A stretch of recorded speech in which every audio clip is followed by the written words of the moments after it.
Paano kung namatay na ang SSS member? May pension pa bang makukuha ang pamilya? Hi mga Mima, Brada is here. Before we start, please subscribe to our channel. Today, pag-uusapan natin kung ano ang mangyayari sa SSS pension kapag namatay na ang member. May makukuha bang pension kapag namatay ang SSS member? Yes, may makukuhang benepisyo ang mga naiwang dependents. Depende sa status ng member.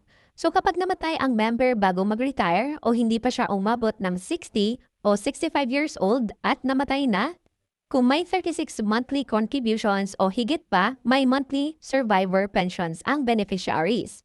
Kung kulang sa 36 contributions, lump sum death benefit lang ang matatanggap ng beneficiaries. Kapag namatay naman ang member habang tumatanggap ng pension o may monthly pension, magpapatuloy ang monthly pension para sa mga legal spouse at qualified dependent children.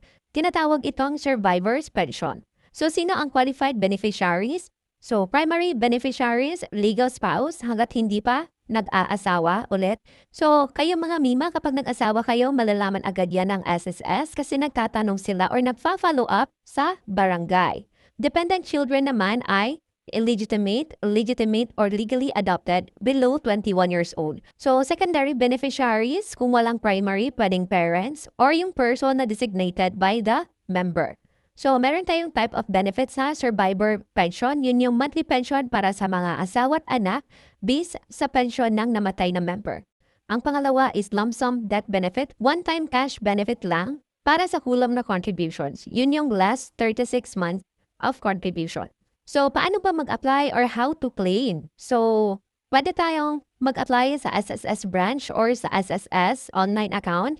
Kailangan ng updated ang membership ng namatay.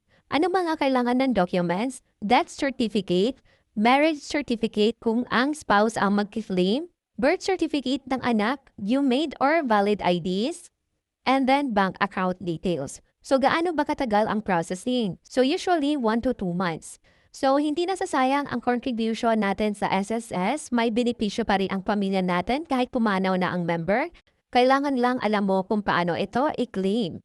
So, share this video para mas maraming pamilya ang makinabang. If you have any questions or suggestion, mag-comment below. Thank you so much for watching. Don't forget to subscribe to our channel.